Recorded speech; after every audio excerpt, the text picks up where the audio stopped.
Thank you, David. Hey. Oh, my mic is on the monitor. That's what it is. You know, it is National Thank a Black Person Week this week, and I'm excited about it.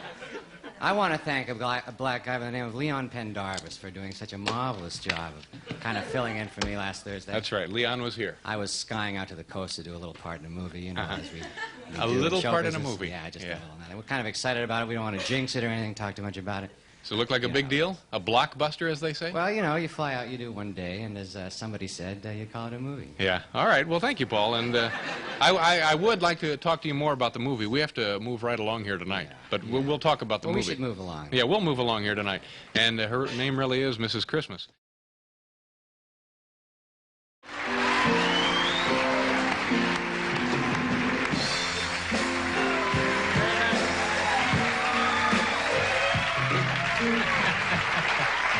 Now, how is it that you knew that Billy did that, Paul? During a commercial, he leaned over and he said, "I write the songs." No. Where did you know about this? Just hanging with the guy, you know, and we in the business, movie together. You know, we don't necessarily know each other, but yet we have a, you know. But we know. We know. What movie are you guys in together? We're in a very funny movie called Spinal Tap, which is directed by Rob Reiner, and it's a totally improvised film. It's very funny. This is the one that... Yeah. I did a few little days. He's very funny. Now, when can people look forward to this film in their neighborhood theaters? Spinal Tap opens sometime after Purim, doesn't it? Yeah. Or Tu B'Shvat, it's one of the two. It's fun. It's a legitimate movie. It's a good movie. Yeah. Now, speaking of movies...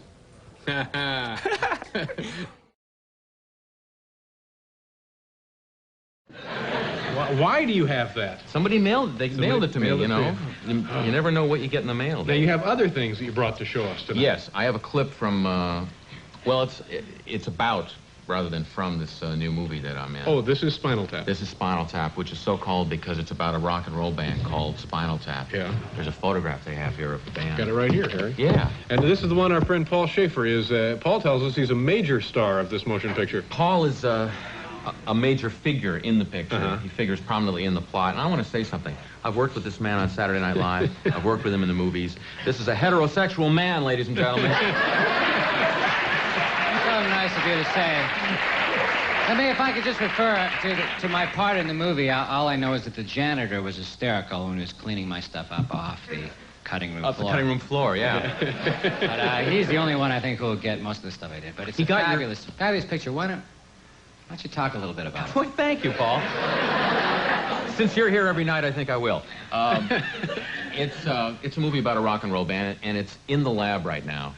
There were some scratch problems with the print, so we don't have a print. We don't have a clip from the movie, but the film people were real serious about having a clip, and your people were. So I got a clip from the editing room, kind of in a hurry, and I've seen it. I think you'll find it interesting. Okay. Provocative. Fine. Well, let's take a look at it since you went to all of this trouble. Harry Shearer providing us now with a clip of his own.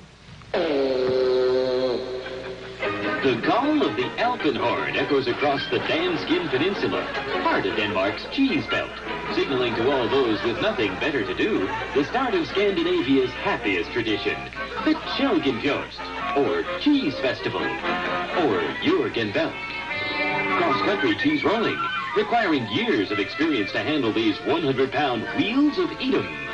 The 4-century history of this challenging spectacle has seen only one serious accident, when a spectator was fatally crushed by a runaway Gouda.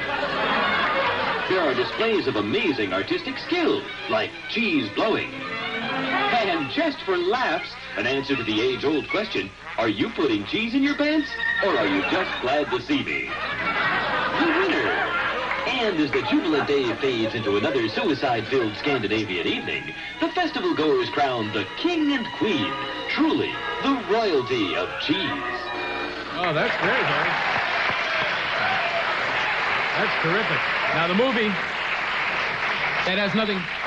That's not in the movie. It has nothing to do with the movie. The movie's not about that at all. But we enjoyed it, and that's all that counts. That's all it counts. That's right. And if people really like it, you know, we could go back into editing and put some cheese in. You know. Yeah. What do you know? Sure. Now, I did bring something else. Yeah. Now, when does the film open? This is Spinal Tap. Opens March. Oh, March. So we got a ways to look forward to that yet. We got a whole 3 months when to it save opens up. Come back and see us again. Thank you. Nice to see you again. Harry Shearer, folks. We'll be back with Morris Fonte.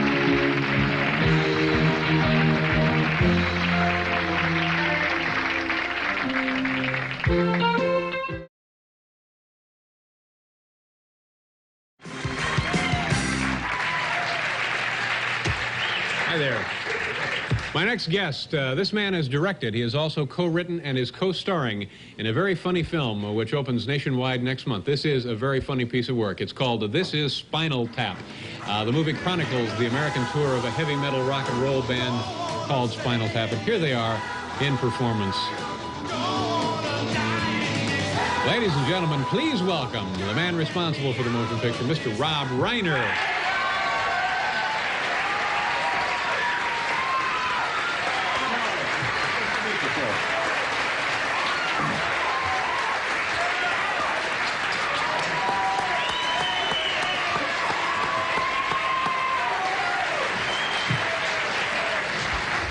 Thank you very much for being here. This man over here, this Paul Shaffer man, is a very well-known, beautiful human being, as we all know, and he's wonderful in the film. You ruined me. You ruined my career. You killed me in the film. Babe. You killed. I was brilliant in your film. I had to edit. Cut my whole part out of the film. You left me. I was brilliant. No, it's not true. Laughs left on the cutting room floor. It's not true. The rats are laughing Not true. now as they come in, you know. The rats. I cut this man together. I cut this man together, made him look beautiful on film. Killed me. No great. He's not grateful. Now, Nothing. kids. No, it's all. No, he's great. And you're a prince. I love working with you. I love you. I love you. I love working I with love you. I love working. I love you. Get out of here. I love you. Get out of here. Beautiful human being, Paul Shaffer. This And movie. you. No, don't start. You're quite attractive. He's a handsome guy. Now this... Not quite as handsome as Alan Thicke, but you know, he's got everything else. Oh.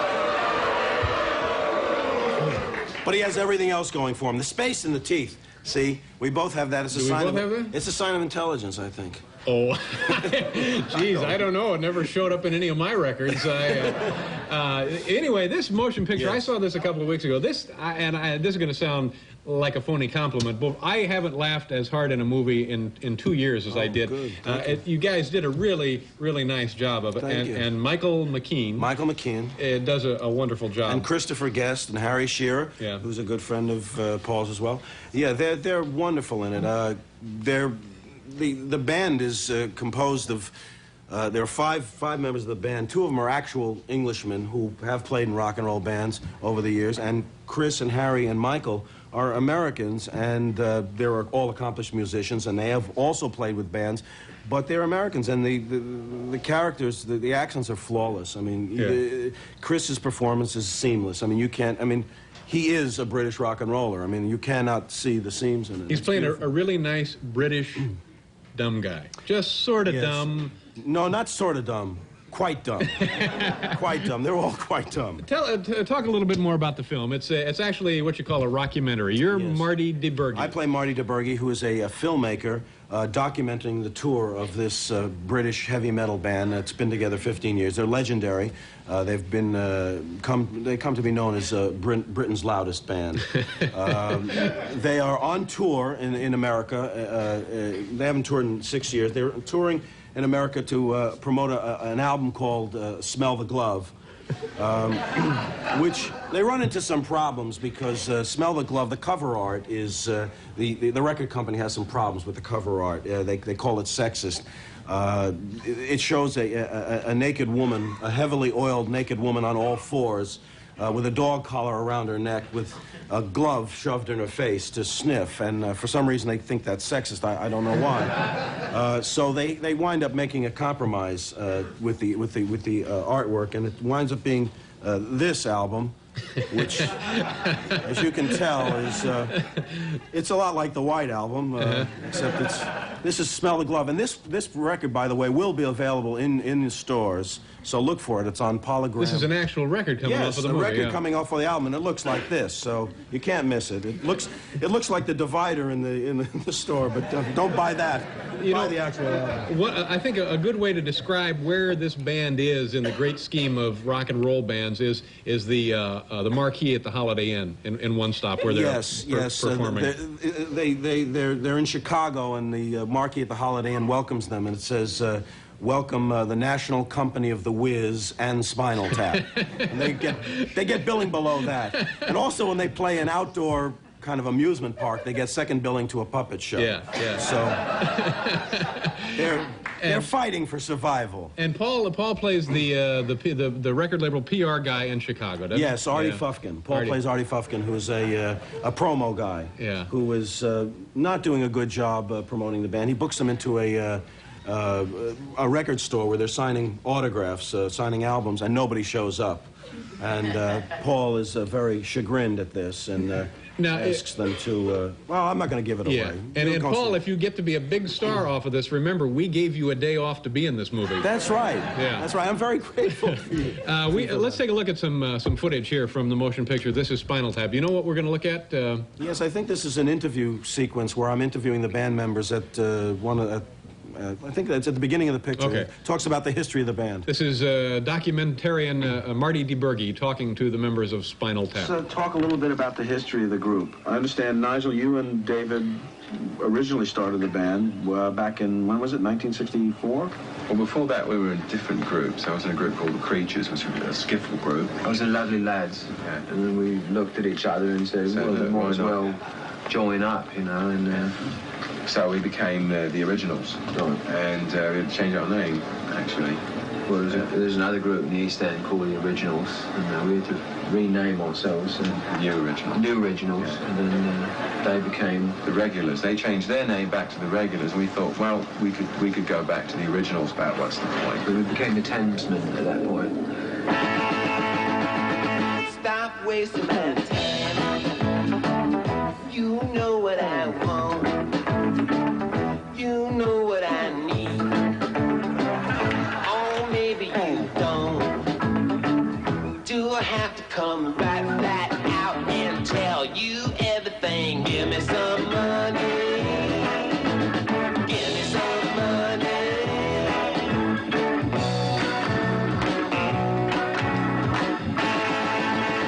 Yeah. This is Spinal Tap.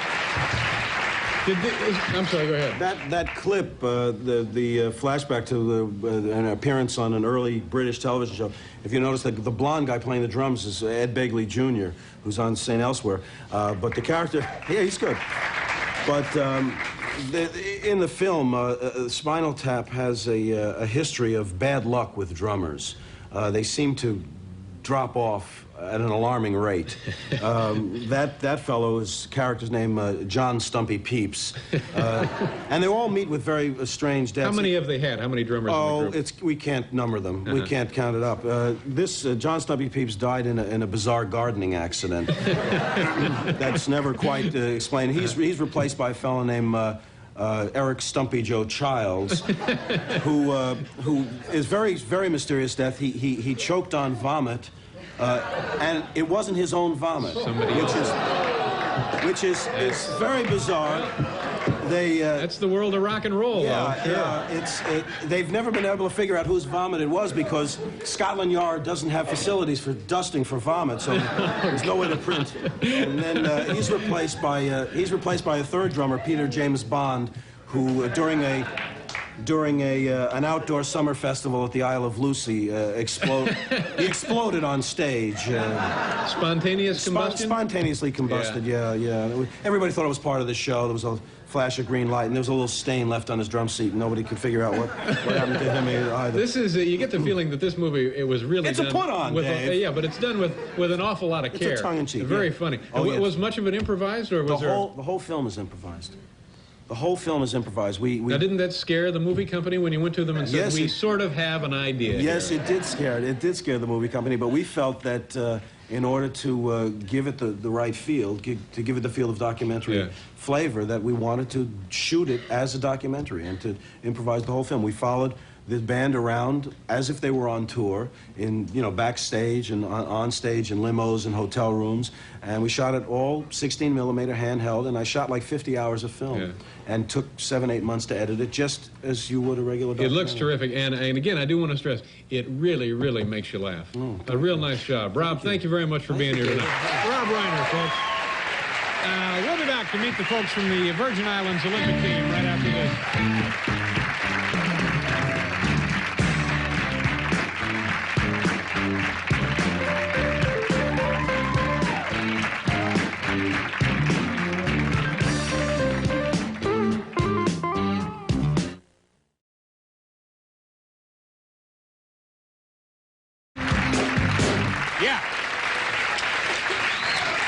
This is exciting. My next guest is, of course, the musical director of this program, and we couldn't be happier. He also has a role in a new film that is open to rave reviews all across this great land of ours, entitled This Is Spinal Tap. Please welcome Mr. Paul Shaffer. Thank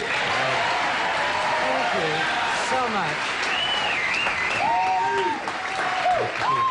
You know, the people are right who do this show. You do have to turn around an awfully far away to see you. Is it uncomfortable? No, it's fine. All right. I'm thrilled to be sitting here with you. And now, this film, I saw it a couple of months ago in California. A very, very funny film, and as we mentioned, getting great reviews. For folks who have not seen the film, explain it. Well, I really don't know very much about it. No. I have a very small role in it, really. And it's a rock and roll movie, though. In all seriousness, it's been described as a rockumentary. It's a parody of a rock documentary. It's a rockumentary. It's a mockumentary. It's a rock-you-mock-you documentary is what it is. And it's about a British heavy metal band.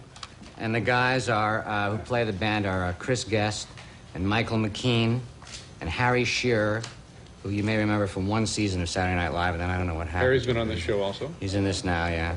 And they're great in the film, by the way. They are terrific. R.J. Parnell and David Caff are the other two guys in the film, and they're British, a little bit out of date, rock, heavy metal, sort of along the lines of a Judas Priest. Judas Priest. All right. Of a motley crew. Now we're going to see. Of a, you know. How many more do you have? Of a, who are the other? You know, Feel the Noise, those boys. It's at that type of, but they're a little too old. It's like their last desperate tour, and Rob Reiner, who directed it, plays the very earnest documentary, rockumentary maker who interviews them. What's his name in the film? His name was originally Marty DeBroma, which I always thought was the funniest thing. Marty DeBurgi. Marty DeBurgi. Marty DeBurgi. Okay, and we're going to see, I believe this is your only scene in the film. If we show this now... Yeah. And anybody was going to be going to film to see me, there's really no reason to be, because we're going to... We are about to see... Should we really show it? Because we're about to see my entire role in this film. All right, this is Paul Shaffer, his role, and this is Spinal Tap. Derek. Artie fucking Polymer Records, how are you? I'm your promo man here in Chicago. Well, that's great. I love you guys. Yeah. And of course, Nigel. I love you. Nigel Tufno. Right. I love your stuff. I go back with you guys. Boy, Yeah. do I. Artie fucking Polymer Records. Right, yeah. I love you. And who are you, darling? Oh, this is my special new friend, Cindy. Hello, Cindy. And this is Belinda. Hello, Belinda. Artie fucking nice to Polymer meet Records you. promo. And I'm... Oh, what's going on here? Hi. Oh, Hi, guys. Artie fucking Polymer Records. Nice to see you. And where is David? Oh, David. Hi. Artie fucking. How are you? Nice to see you. We've got something exciting happening tomorrow. Oh, the food. The food. Oh, thank God. Civilization. Where did I put this?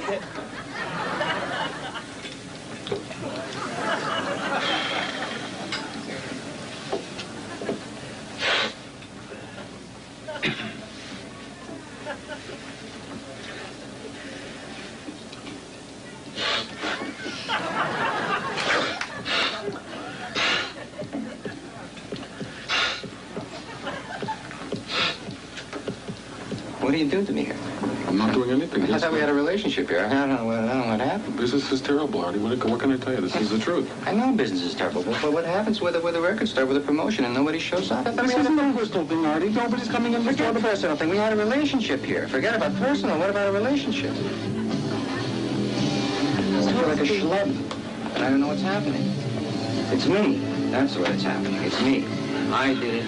It's my fault. I don't know. We were told massive radio support. We did massive. We did massive. We saturated. We oversaturated. Radio support. That's what it is. It's me. I did it. I f***ed up.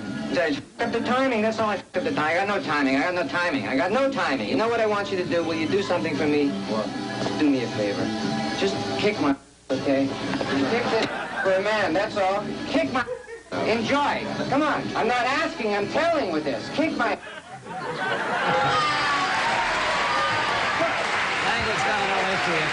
The one, the only, Paul Shaffer, and this is Spinal Tap. Terrific movie. Thank you very much, Paul. Now, you're not going to leave us, are you? I know. One movie role and you're out of here? Is that what's Well, going to you happen? know, the calls are starting to come in, and I don't know. My people are working on it. We gave you time off. I love it here. One day off it took me to do that role, and, you know. Bobby Kosser will be here right after this, folks. Now, how does the band start from over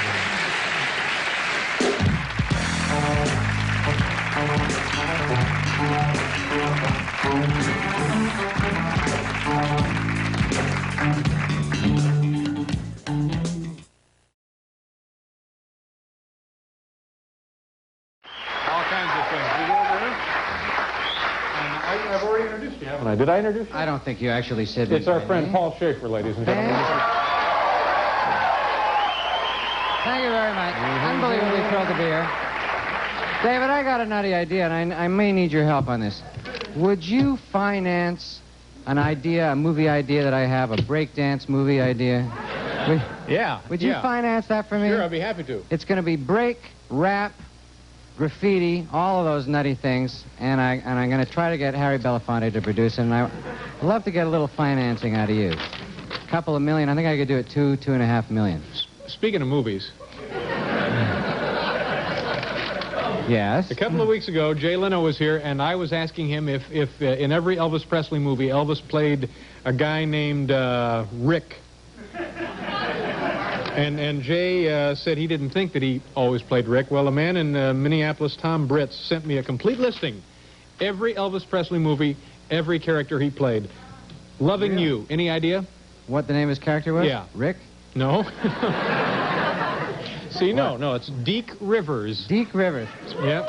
That's fabulous. You have every movie. I have them all right here. Call one out. Blue Hawaii. What did he play? Chad Gates. Chad Gates. King Creole. King Creole. Let me see. Danny Fisher. There you go.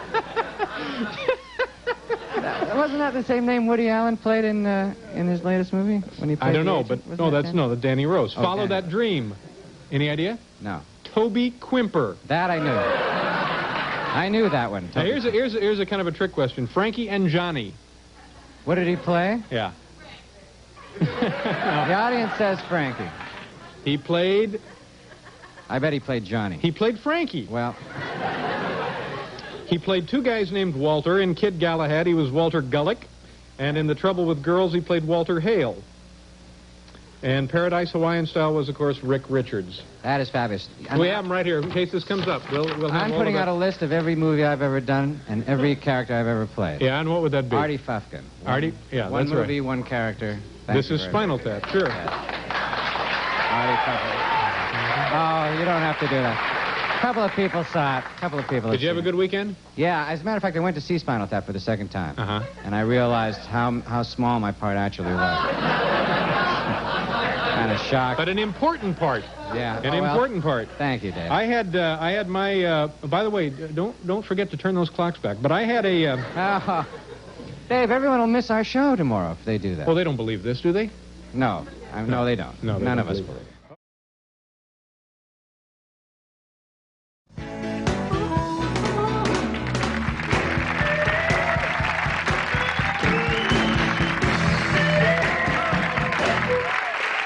Gentlemen, last year my next guest created the character of lead guitarist Nigel Tufnell in the very funny film This is Spinal Tap, which, by the way, our own Paul Shaffer had a very nice part in. Well, it was a little small, but it was a powerful. Credible part. It was powerful. Small but powerful. Christopher is now one of the stars of Saturday Night Live right here on this network, and it's a pleasure to have him on our show. Please say hello to Christopher Guest. Hi, Chris. Nice to see you. Come on over here and sit down, sir. Well, you can go around there. And I'll do this. How are things? Oh, great. Yeah? Yeah. What's going on upstairs? Now, the show, of course, is here in the building. And, it's upstairs. Upstairs, and doing very nicely, very funny. You're terrific on it. Thank you. Is there anything you can, any insights you can give us now as to what we can look for? Anything great happening? Any fights going on? How's the food? Anything? No. Okay. No. I'm having a feud with Billy Crystal. And now, why is that? We work together, and we work together a lot. We write a lot. Yeah. And when you work and write and live together, something's bound to happen. Mm-hmm. And blew up. Oh, blew up. I'm sorry to hear yeah, that. Just a huge fight. Is that this one of these show business feuds that may go on for years and years, or are we going to patch this up? I think it just got patched up. Oh, good. Just because it's brutal. It's just, yeah. Well, we have a rapport, but you know, rapport kind of breeds a kind of a hostility and a hatred and out of a good solid hatred comes really good comedy. And then that's the irony. Yeah. See, after this, you know, it's great comedy. Now you mentioned Billy Crystal, and on one of the shows, you guys did a really nice piece. You were elderly. Yes, we were. Baseball players. Yes, we were, and we were also Negroes. From the old Negro League days. Yes. Yeah, very nicely done. What was the inspiration for that? I know you guys actually play softball together. Yes, we do. Here's this picture. We have pictures? We do. Oh, good. Here's this picture of a team called the Coney Island Whitefish. And this is the team we play on in California, actually. It's a softball team. Billy and I are real baseball fans, and these guys are not. This is serious. This is not picnic softball here. No, there's no food. Yeah. And this at all. And this is men. This is men stuff. That's right. Now, we've had several other people. Rob Reiner has been here. Billy Crystal has been here. You're here, and they always mention the Coney Island Whitefish. Now, what exactly is that? What does that mean? What is a Coney Island Whitefish? Really, you want to know? Yeah. I don't think I can say that. Try it. I'll try. Just give it a shot. The actual name is the name of my music publishing company, and that is true. That part of it's true. But that's not the origin. That is not the origin. No. The origin. The term is an expression for a birth control device that is used by a man and then discarded. And let's say it fell in the water. Let's just say.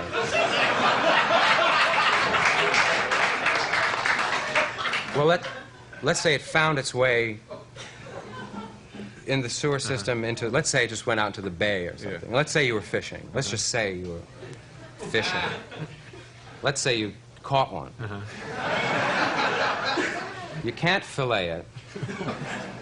You can't just, bread it and boil it up or whatever. No.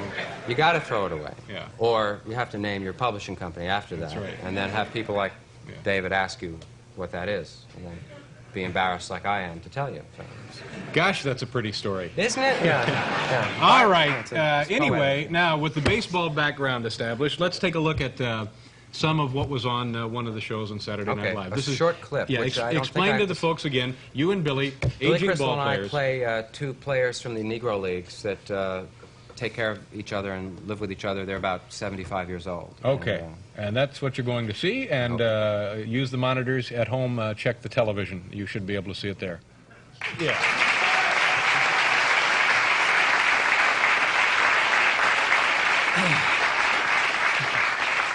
I should apologize for the ending of that. It wasn't cut that well, but that's just to show. Phil, no, you do very nice work. Very impressive. I get recognized from that all the time now. It's strange. It's hard to walk down the street now without just getting, hey, King Carl, Let's talk a little bit about Spinal Tap, which was another very nicely well-crafted film, very funny. Yes. And you actually toured as a band, right? Apparently, yes. Yeah. And did you play real dates in real clubs and arenas? In fact, the last date we played was in Seattle, and there were 11,000 people there. Mm-hmm. And that's very impressive off the strength of the movie they come out with. Yeah, and we played real gigs, and real things happened to us. People sent us real panties in the mail and things like that. Now that's what show business is all about. It is, yeah. And was it just the wig, or what was the transformation? Was what just the wig? Was the appeal? I'm sorry, I didn't know what. No. Yeah, frankly, it just was the wig. That was it. If you buy a wig and you can do a good English accent, you're guys. That's it, pretty much. I mean, you'll get panties in the mail. Oh, more than panties, yeah. All right. Anyway, the film was terrific. This is Spinal Tap, and continuing to do a really nice job on Saturday Night Live. Christopher, thank you for being here. Thank you very much. Nice to have you. We'll be right back.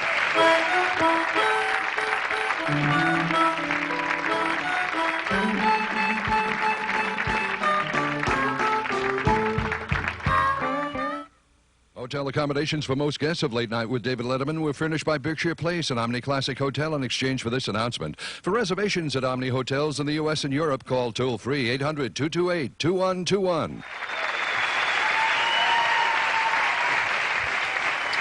Have you ever stayed at the Berkshire Place? Oh, yeah. You know, it's an Omni Classic. I live there. You live there? My thanks to everybody who was here tonight. Of course, Christopher Guest. Also, who else was here? Who else was here? Miss Rigid Tool, Nancy Fletcher. Of course, Buddy Guy and Junior Wells. Gentlemen, thank you very much. Nice to have you here. We'll see you tomorrow night. Bye-bye.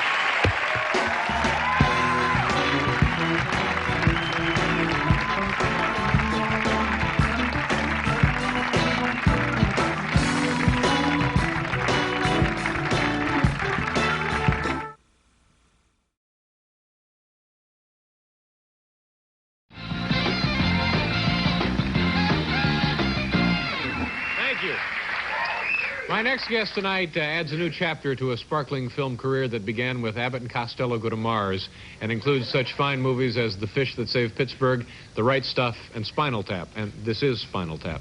Here with what I believe is his first behind-the-scenes documentary, please welcome a very funny individual, Harry Shearer. Harry! Harry, how are you? Come on over.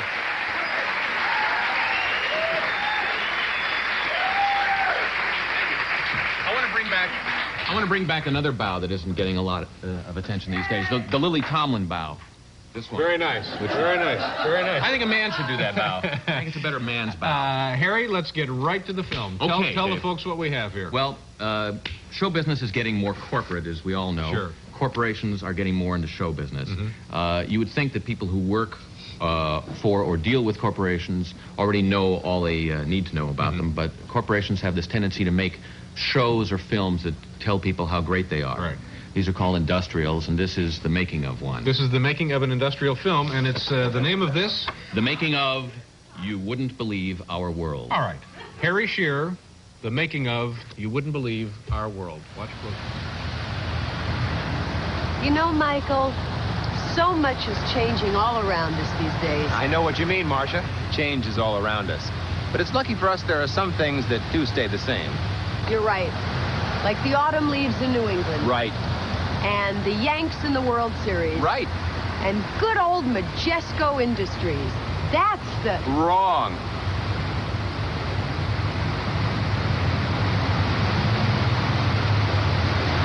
Cut. Print. Lunch. Earlier this year, Majesco Industries, a large multinational conglomerate, changed its name to MJI Incorporated. To celebrate this change and to inform its thousands of customers, suppliers, and employees, MJI commissioned a musical film, You Wouldn't Believe Our World, starring Marcia Strassman and Michael McKean. We thought you might like to see how this film was made. Lunch. You know, Chip, I don't know if I should say anything, but the Yanks were not in the World Series last year. I don't think it's going to matter. I don't think anyone will You sure? remember. Anyway, they're going to be looking at you. They're not going to listen to what you say, you know? Yeah. See, we were one of the first multinationals to totally abandon the old house organ concept and to opt instead for the video presentation philosophy. So, now we enter a situation where obviously we've grown a little bit too big for our corporate nomenclature or name, and from the idea of all the many things that we do, and the fact that we are, in fact, a true multinational, that is to say our funds never settle in any given country, we evolved and refined the concept of You Wouldn't Believe Our World. You wouldn't believe our world, and that's why we're changing our name. So many dichotomous interests we do. The butcher, the baker, The missile maker, the Polak, the Irishman, the Jew. had trouble believing too, but we want you to believe our world. And that's why we're changing our name from Majesco Industries to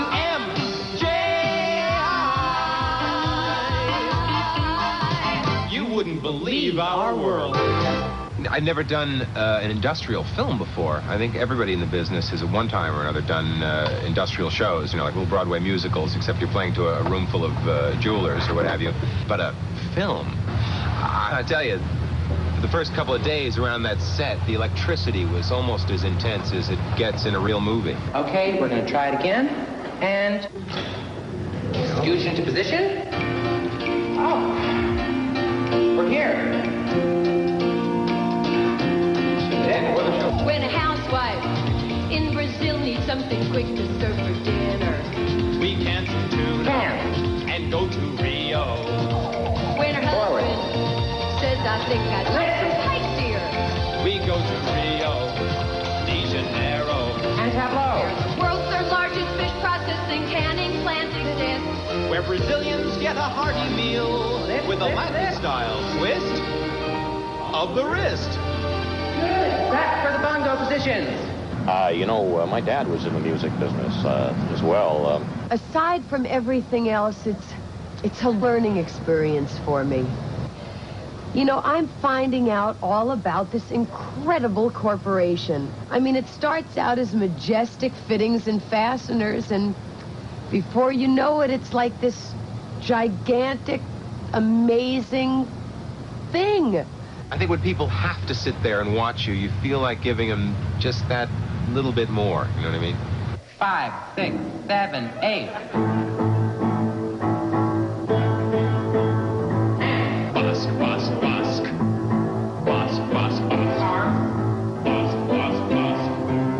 Busk, busk, busk. Guy. Busk, busk, busk. Farm implements. Yeah! We'll do that again, and once more, and we'll have this, okay? At the end, let's do something like this. Farm implements. Yeah, like a sledgehammer. Just bring it down. We want these people to know what Bosk is. I mean, it's not just nothing, okay? You know, Marcia, MJI is a lot more than just another multinational conglomerate. Yes, Michael. It's a corporation with a lot on its mind. You gotta have fun. I loved Marcia, and the crew that we worked with were really, really special people. Just to shoot at American defense mechanisms, they all had to get top security clearance. But I think that family feeling that we had for those 2 weeks really shows through in the emotional honesty we were able to convey. At least I hope so.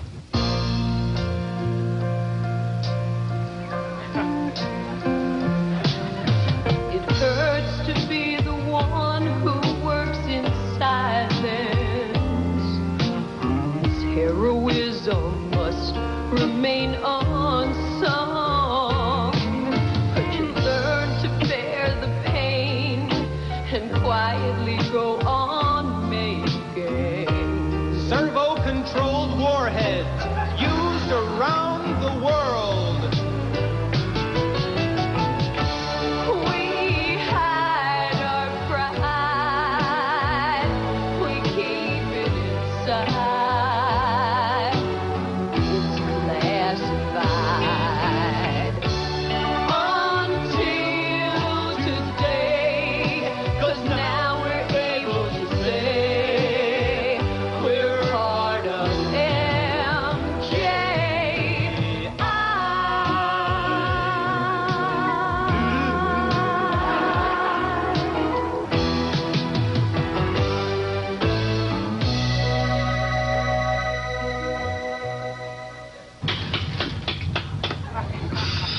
Hey, let's do It's rap time, Michael. Oh, Mr. Thurlow, how are you? Oh, I'm fine. It looked to me like they said N. No, they said MJI. No. We ran it right before. MJI. It was exciting for me. Yes. Really. I hope we can do another one. Well, I don't next time know. we change our name. MJI.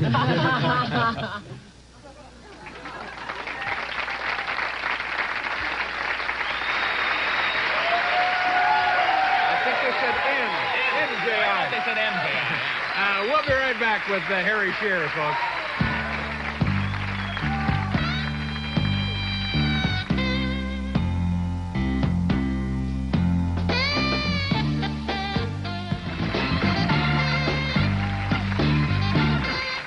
Okay, my goodness.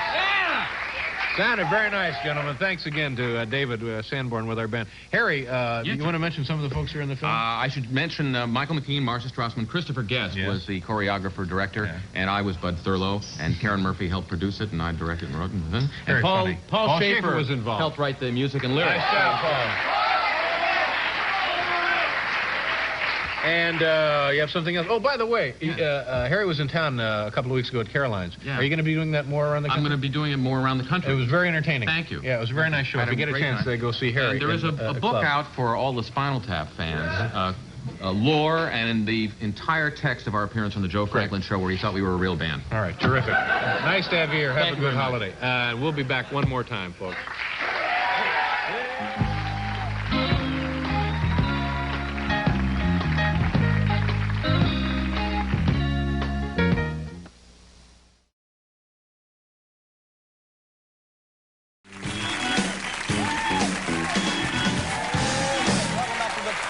Program. Paul, how are we doing on the backup singers? Excuse me? I say, how are we doing on the backup singers? On the backup singers, Right. we were doing very nicely tonight. You're going to get us some, I thought. Yes. We talked yes, about we this are in going to get Chicago, and you said maybe we should. be Yeah, nice to holding auditions now. Will are is you? holding his own auditions now for. Our next guest is a very funny and perceptive writer and performer who can be heard every Sunday on public radio and now on WGN in Chicago in his stockholders. In his comedy opus, Le Show. Please welcome back to this program, ladies and gentlemen, a man who makes the peppiest entrance in show business, Harry Shearer. Watch this. Look at that. Look. Hi, Dave. Hi, everybody. How are you? What a peppy entrance. Thank you. I'll let you in. All right, let's get down to work. Let's have some talk show fun, huh, Dave? Okay. Is that peppy enough for you? That's fine. Oh, How I you was doing? expecting to do a whole low-key thing, but no, now I I'm had sorry. to live up to it. It's just that normally you always come right out and I do. And I appreciate that. Because I've got this much time. No, And you so got much plenty to of say. time. So what's new? I found out something I didn't know about you, that you've been in a play for like the last 6 months in Los Angeles. Yeah, big hit play in Los Angeles. Accomplice? Comedy thriller, yeah, Accomplice. I'm embarrassed because this is like black shirt night for the guests on this show. It really didn't start out that way. Oh, that's but all right. It's like a Merv theme show now. All the guests wear black shirts. Yeah, it was a comedy thriller. Michael McKean from Spinal Tap and I were reunited on stage. Great. Now, how did you get into the play? Did you just go audition, or did somebody say Harry Shearer would be perfect? Paid or? off the people. How do you think you get jobs no. in show business, Dave? Wake up. No, but you've... In addition to being very funny and a creative writer and a performer, you're also an actor and have been all your life. Yeah, no, I went in and I didn't actually have to... No, I did. I had to read a couple of the parts. Did you enjoy working in front of a live audience in a play night after night? Yeah, although it's like if you were doing a top 10 list every night and it was always the same list. Same one, yeah. Could well, you... It isn't, is it? No. Many people think perhaps it is, but they're not paying... But they're not paying close enough attention. Yeah. Exactly. Yeah. That's the problem these days, I find. I know it is. Yeah. But it was fun. It is fun. Yeah.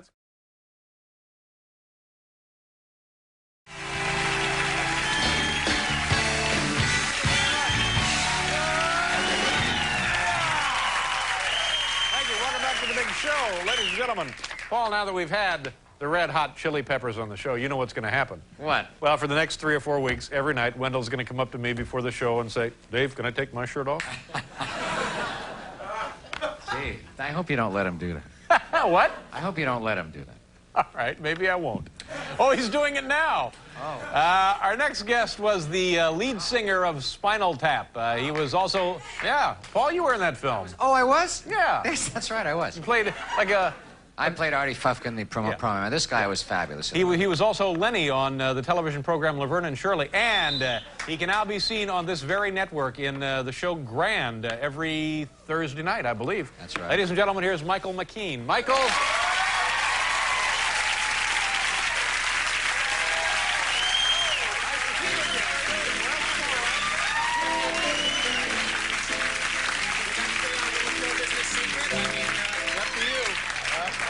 Nice to see you again. Nice to see you again. Yeah. Yes, David and I worked together. Long time ago. Before we had real jobs. 19, gosh, it must have been like 77 or something. No, it had to be, 77, 78, yeah.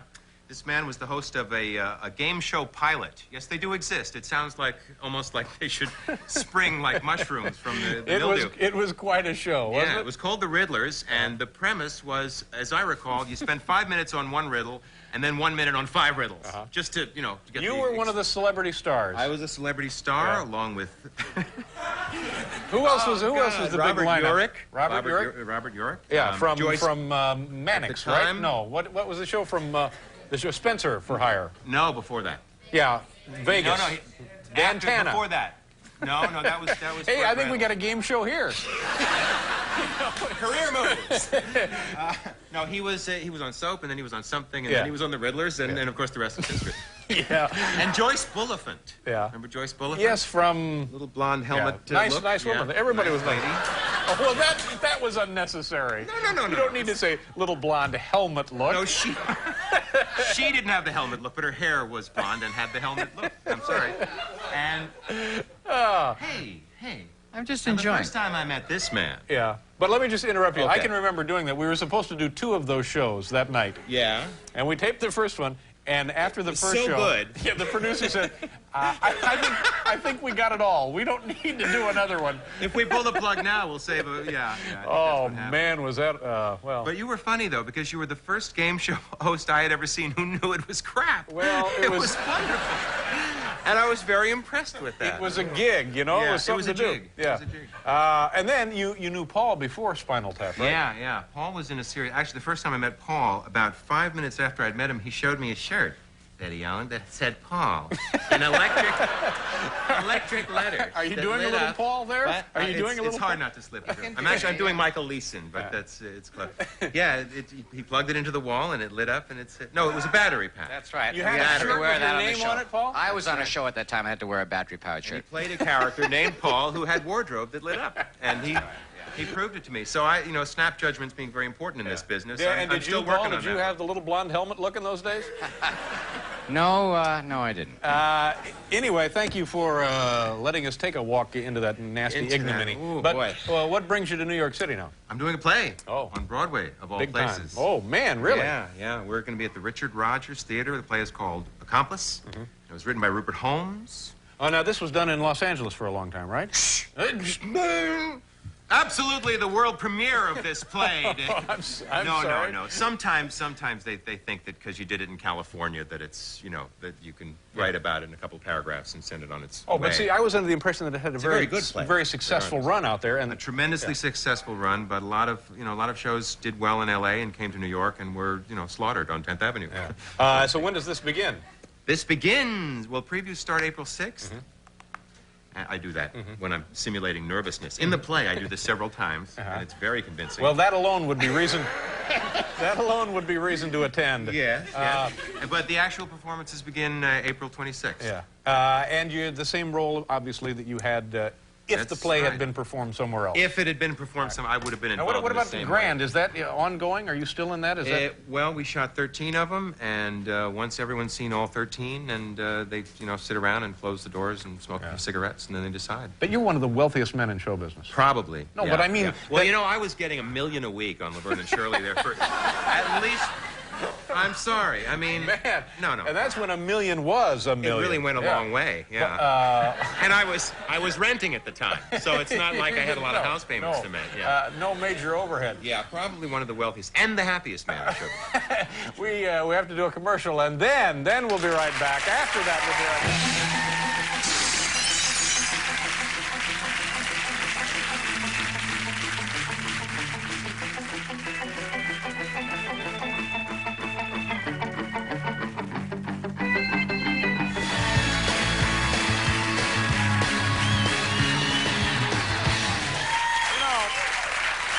Just before we went out to do that show that you mentioned a few minutes ago, yes, Joanne Worley, who was also on the Dear show, lady, comes up to me and she says, if this gets on the air for the rest of your life, you'll be a game show host.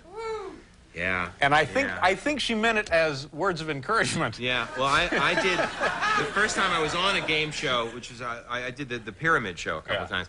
And ABC came to me and said, you're really good at this. Would you like to host? I mean, they're really excited about you hosting a show like this. which is like finding out that a non-attractive girl has a big crush on you. You know? It's like you're flattered because, oh, I scored, but I'm going to hide now. You know what I mean?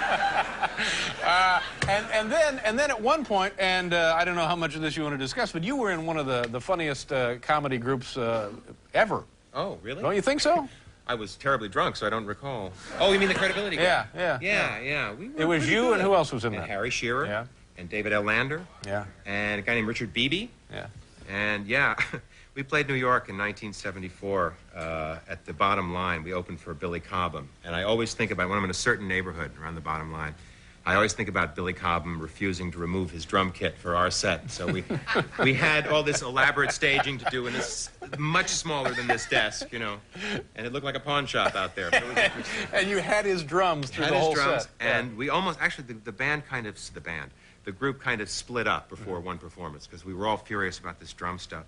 And Harry, who can be a volatile human being, very nice man, but, you know, he said, all right, that does it. If he's not going to move he's not going to move the drums, then let's go out there and let's just tell this audience, all of which were big jazz fans who had no use for anything else. Yeah, let's tell this audience what a jerk he really is. You know, yeah, that's a good idea. Get him on our side right away. So we had this big fight, and we went out, we did the first couple of sketches in tears because the group was breaking up, and it was very sad. But we were funny when we were I remember not you guys did, and I hope I'm not misremembering something here, every year the big Rose Parade. Oh, yeah. You guys did your own coverage of the Rose Parade, and you were, I think, the first ones to be doing it, and it was very, very funny. Well, it was fun to comment once and for all on how incredibly flimsy they look close up. When they go right by you, it's like, what is this? Is like the high school play that's going by here. Now, there are a lot of them, and they get more and more vulgar as the day goes on. Yeah, and they're colorful. And they're very colorful, and they're all made out of mums and all those and seeds. You get into the problem parts of the float to fit in with the design and style of the float. Right. It no longer is flowers, it's then seeds. Yeah, it's pollen. Yeah. You're seeing an allergy go down the middle of the boulevard. Anyway, that too was a long time ago. And now we're in the present. Yeah. I didn't realize this. You have a 14-year-old daughter. Son. Well, son. There you go. Yeah. Yeah. I haven't gained a daughter. I've lost a son. Yeah. No. And do you find that odd sometimes? You step back and think to yourself, man, I have a 14-year-old child here? I would think it odder if this is the first I was hearing about it. I'd certainly be surprised.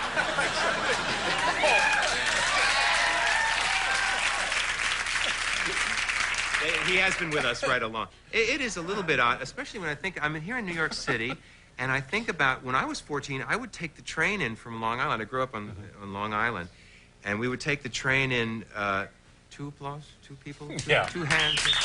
Anybody go to North Shore High School? Go to North Shore? No, okay. But when we were 14, we would take the train into the city. I would never let my son come into New York City alone. Yeah. I mean, that was... It's a generation has passed, and things are much, much different. Yeah, and we've seen a lot of, thanks to the evening news, we've seen a lot of things that can happen to 14-year-olds when you put them on a train alone. How long are you going to be in town with the big play? Hopefully a long run? You got me, as long as they keep coming. Well, listen, or else when I go back to Grand, if Grand gets picked up. You know. Well, while you're here, come back another night. Do you mind? Nice to see you. Very much. Thanks again, Michael.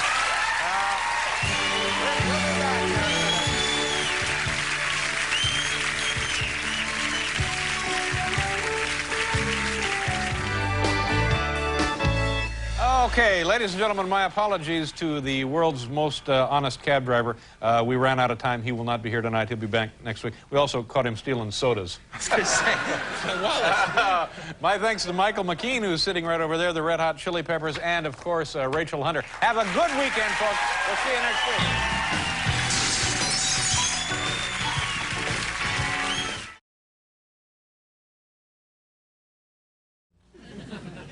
Our next guest was the lead singer of the band in Spinal Tap and played Lenny in the comedy series Laverne and Shirley. Now he is one of the co-stars of HBO's Sessions, which premieres this Sunday night. Ladies and gentlemen, please welcome back to the program Michael McKean. Good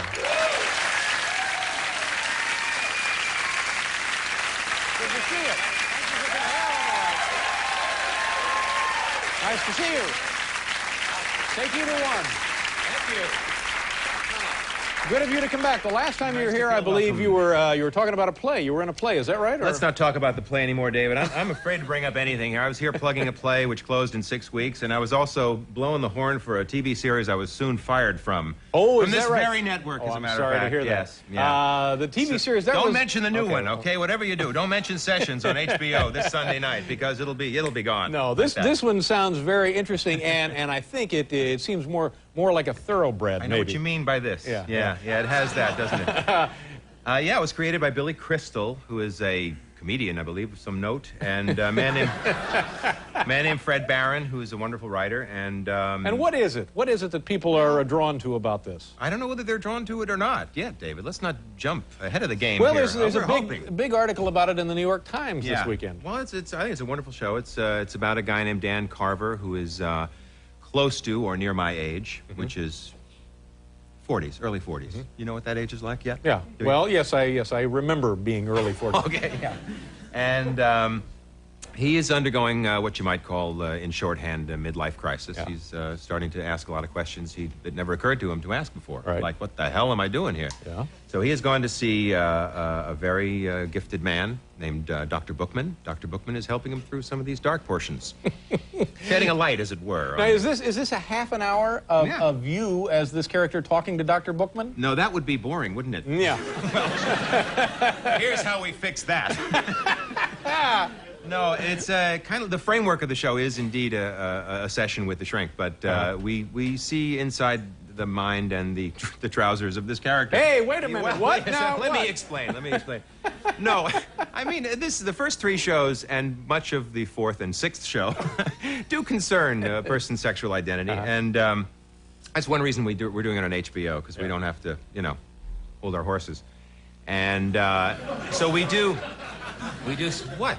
I don't know. What, Paul? We don't know. Explain to me what that Nobody could be. knows. I don't know. Who would know? You know less than anyone, probably. Thank you. Come out here and kiss up to the band leader.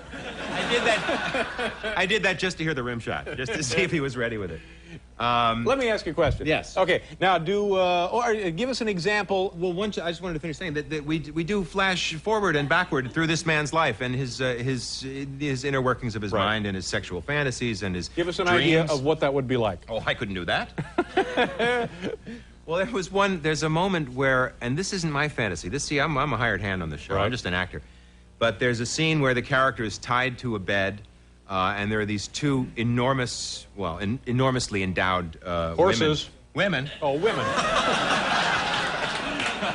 right. We wound up not shooting that sequence at all. But there are these two gorgeous women, and they're kind of all over me and everything. Are they naked? Are the women naked?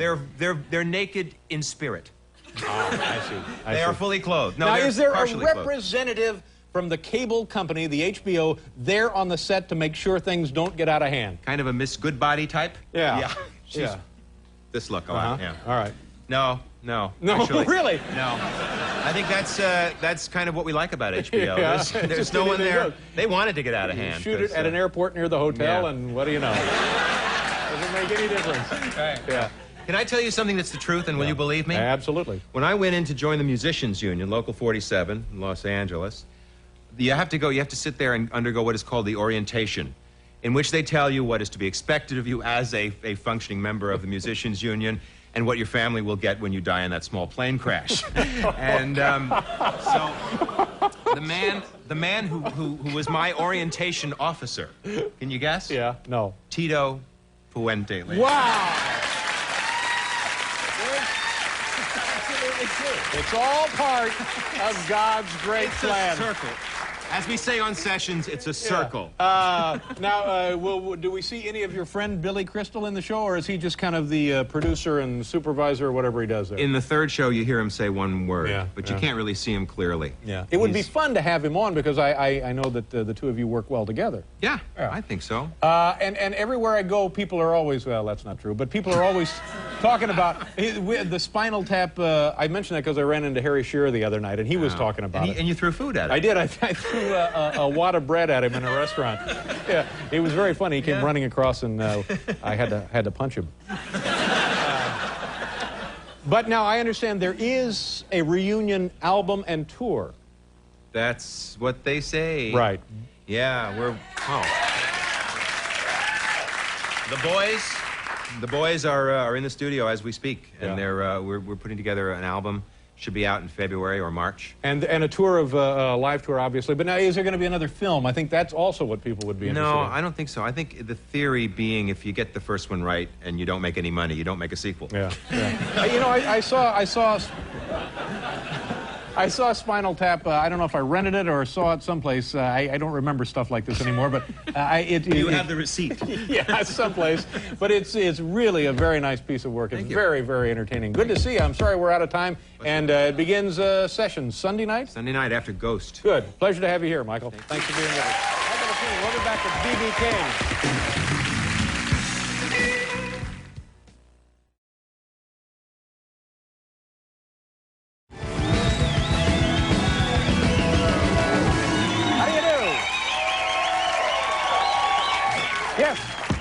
I think this is going to be something very, very exciting. Our next guests are back together after a very, very long hiatus. This is their brand new album right here entitled Break Like the Wind. It's already an unbelievably huge success. Ladies and gentlemen, please welcome one of Britain's loudest bands, Spinal Tap.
Pause here for commercial, and then we'll chat with these gentlemen. Come on back, folks.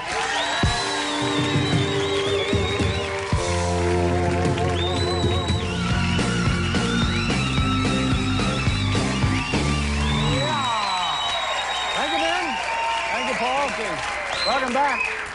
Spinal Tap is here. You guys You guys sounded more powerful than I remember you actually sounding. Really? Let's talk a little bit about the, this is your brand new album. Yeah, it's a CD, actually. Oh, yeah, CD. No, I mean, you could call it an album. We've never had a CD before. Congratulations. I mean, it's been 8 years. We've never been digital. No. And the name of the song we heard, I guess, was Bitch School. Bitch School, Now, there's some yeah. controversy with that song? Yeah, it's nonsense, though. I mean, there's really no reason for it. Well, you know, some people have said, some women have said that it's... And men. And men, you know. That it's offensive. But, you know, they don't realise if you listen to the words, it's about dogs. It's all about dogs. Dog training, yeah. Dog training. Discipline in the dog world. Yeah. Well, you know, some people love dogs. Yeah, of course you do. People hear sometimes what they want to hear. They want to hear. That's exactly Now, right. tell me about the cut number 11, Clam Caravan. What is that about? Oh, that's his. Yeah. Clam Well, Caravan. that's a misprint. It's supposed to be Calm Caravan. There's no clams in the song. Mention shellfish of any kind. No, in the song. Yeah. It's a typo then. It's a typo, yeah. Well, it won't ruin the album or anything. No. Yeah, it's doing very well for you, isn't it? Yeah, not badly. Let's talk a little bit about. Has it been 8 years that you guys were apart? How did you get back together? Why did you get back together? How was that? Well, it's a sad story. I mean, not really. They like sad stories. We met. Basically, we met up at the funeral of our manager, Ian Faith. I like Yeah. You think that's funny too, don't you? Yeah. Well, actually, it was. And it was one of the happiest places you've ever seen in your life. Yeah. I mean, for a funeral. Yeah. No one liked him. Yeah, people laughing and jumping around. What did he die of exactly? It was sort of an exploded blood vessel somewhere near his face. Well, on the actually, on the coroner's report, it said embezzlement. Cause of death, embezzlement. Yeah. So that good feeling from the funeral, we were running by the coffin and flicking his nose. Now, can you give us an idea of what you guys did? Were you in music individually? Did you have your own records out? Or what kind of things did you do in those 8 years? Well, I was managing some local bands back in Pomona, California. I've been living in California, Southern California. A wonderful new trio called McKean. Watch out for McKean. They're going to be very hot. Next year's Nirvana, yeah. And I've also been teaching soccer to 5-year-olds. That has almost nothing to do with music, but... No, I've been doing some inventing. I've got a little inventing shed in the country. Oh, that's great. Yeah, and I've been working on a folding wine glass. Yeah. You see, there are 4 sides, and they fold down. You see, so you can put it in your pocket. Right. Yeah. So it's perfect for like picnics? Well, it's not perfect for anything because it leaks. No, I see. Other than that, and I tell you, Derek, can we chat with you in just a second? Sure All right, hang on. We'll do a commercial. We'll be right back here with the Spinal Tap.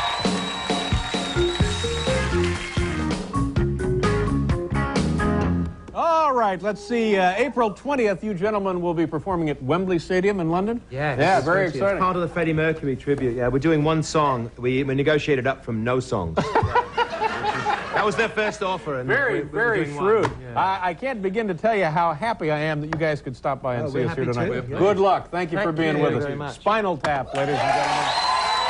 Good night, everybody. Have a good weekend. Bye-bye.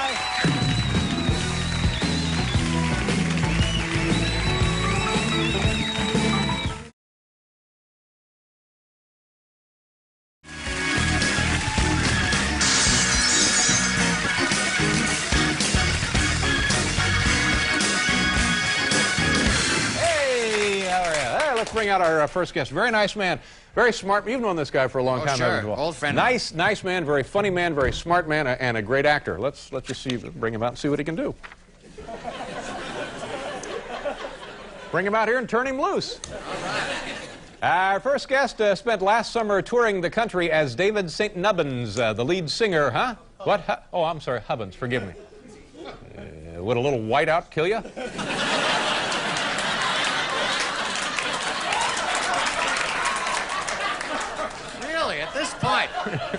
At this point in our careers. The cash bar is now closed. The lead singer of the group Spinal Tap. He's also a fine actor and an ACE Award nominee. Ladies and gentlemen, welcome back to the program, Michael McKean. Michael!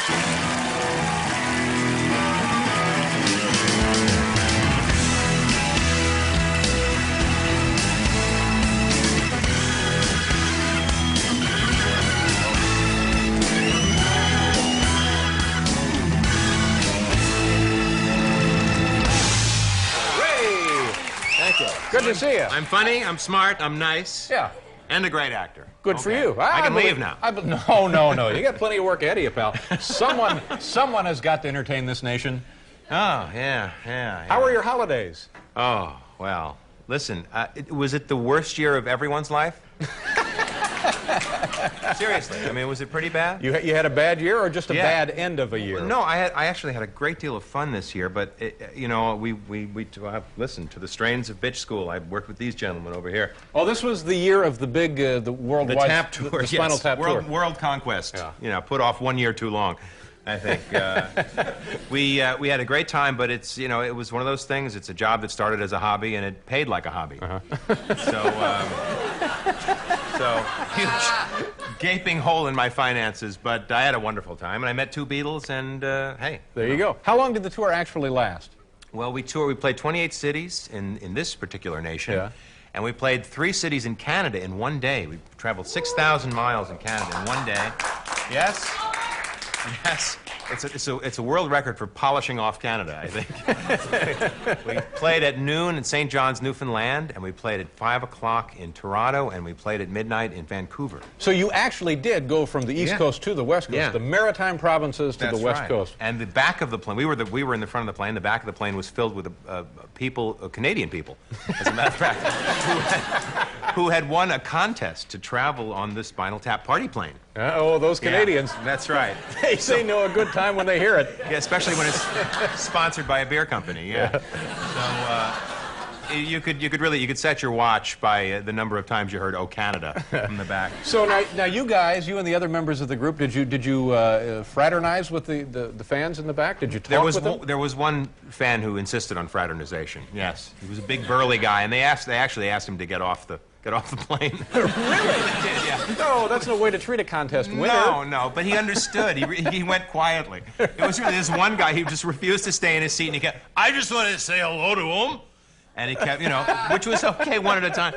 So they asked him to get off the plane. Have you met my brother-in-law? Larry. Yeah, Larry and I had a nice chat in the green room. Yeah. He's a nice fella. Were you guys, now, did people understand that it's a joke, but it's a good joke. Well, thank you. But did people react to you as a joke or as a legitimate rock and roll act? Well, we tried to scope that, and I think early on we decided that we were standing up on the stage pretending to be Spinal Tap, and they were sitting out there in the seats pretending to be our fans. Yeah. So it was sort of they were invited to be in the real live sequel. It was kind of like the New York Experience. Remember that? Is it still going on? I don't know. You can go and smell subways and stuff. It's like a museum where you can smell what the subway is like. But anyway, yeah, it was. I would say that there's just a kind of equal portions of reality and fantasy there. And were they more excited in Great Britain when you got over there? They were fairly excited. Yes. Yeah, we played at Albert Hall, which must have been a thrill. It was a great. I recommend it to anyone if you can even just get in and look at the place. Oh, I thought you could get your own group together and play there. Do that too. But also it pays about the same. You injured yourself sort of toward the holidays. Yeah, right? well, yeah. Right, a few save days it right before. there. Oh, we'll come back and pick that up. All right. Okay. But you're okay now. We'll be back with Michael McKean's injury. That's after right. this work. Well, exactly. Took the words right out of my mouth, folks. We'll be here.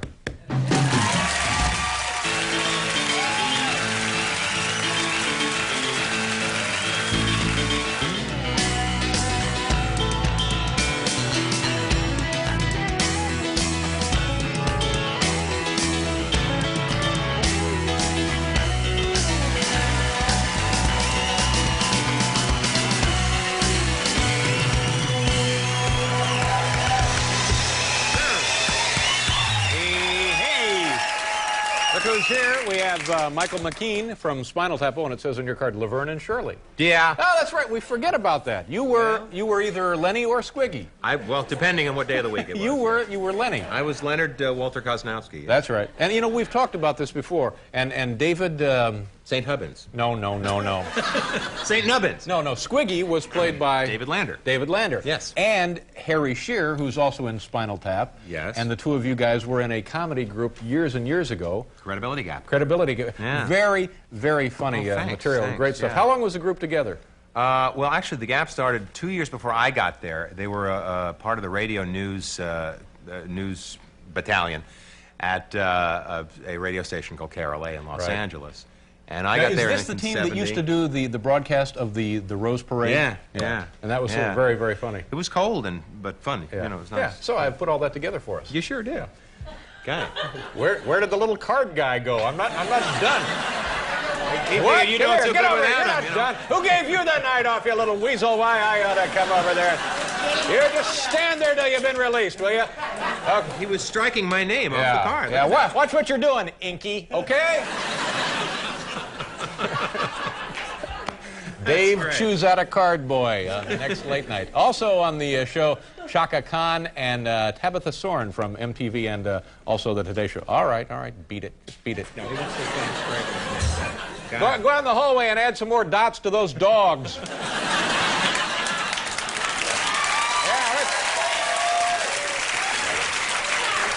Sorry. I'm sorry you had to see that. I momentarily lost my temper. Now, let's get back to talking about your injury. What exactly happened and how are you? I'm fine, thank you, Dave. I fell off of... I was on the roof of the stable. See, we have horses where I live. Wow. And I was... You must be doing pretty well. Oh, yeah. In hock up to here, babe. Yeah, but you have that's the secret. You have a stable, you have a structure. Yeah. Well, it's kind of a structure, yeah. So I was up there, my son was painting something. We have rain now in Southern California. Oh, yeah, we were talking about that earlier. Yeah. So I was hanging a tarp. It's short for tarpaulin. Oh, it's thank a protective rainwear kind of device. Because the horses had never, I mean, they didn't remember rain. There's a short-term memory problem in California. No one remembers what rain is like because it doesn't rain for 8 months. So the horses were getting upset, so we had to put these tarps up. They were frightened by the rain coming down? It was getting on them or just the sight of it? It was making them a little nervous, you know, more nervous than usual. Horses are smarter than we think they are, but they're not as smart as they think they are. That's the rule about it. So I was hanging this tarp, and I was climbing down to go do the other side, and I was wearing these very slippery shoes, not these. And I was stepped onto That would have been great, though, if you could have worn the same shoes. Ladies and gentlemen, Exhibit A and Exhibit B. So I kind of found myself in space, and then I hit the ground, and I broke 4 ribs, and... but it's that moment. How far did you fall? I don't know, 8, 9 feet. Ooh. Tremendous, you know, but I landed just right. You know, to feel really stupid. Yeah. To know I wasn't crippled for life, but I was an idiot anyway. Yeah. So my son, he sees me down there on the ground gasping, and he knows my medical history a little bit, and he goes, "I'll go get your inhaler." And he gets my inhaler. What do you think? You're congested or something? Just, got a head cold? Having an asthma attack, and I decided to lie there in the dirt, you know, to have it. So I couldn't say no, Colin, get the ambulance instead. But I didn't. I went and had X-rays, and thank God it wasn't my spine or anything. Oh, but, man. So, and again, it was 4 ribs? 4 ribs. Actually fractured or just kind of cracked? Well, it's the same thing. I mean, if you crack a rib, you've broken it, in a sense. There's not much they can do for that, is there? No, they don't even bind you anymore. They used to, like, do that kind of Chinese foot thing to you, but up here. And they don't do that anymore because they discovered people wind up with pneumonia when they do that. Why is that? Well, it's because, now listen, it's a very simple explanation. When you can't breathe using all of your lungs, which is you're prevented from doing so if there's pressure on them, then you wind up collecting fluids in the bottom of your lungs. You know, I didn't realize that. Yeah, well, the nature of these fluids is something we're not going to get into. But they're pneumonia producing. Okay. So they just let it go and you're healing without any kind of assistance. Are you in pain right now? Well, I'm on very, very heavy medication. Hey, cool. No, it's not like Jerry Lewis strength. I won't be writing a book about getting off of these. Okay, good. I'm acting as fast as I can. What do you? It's mostly just ibuprofen and some other stuff. Well, I wish you a speedy recovery. All right, do you have good plans for the new year? Yeah, I plan to work this year. Good for you. And get paid for it. Good for you. Michael, it's always a pleasure to have you with us. As it is nice to see you. Thanks for being here. Happy 1993. Michael McKean, ladies and gentlemen. We'll be right back.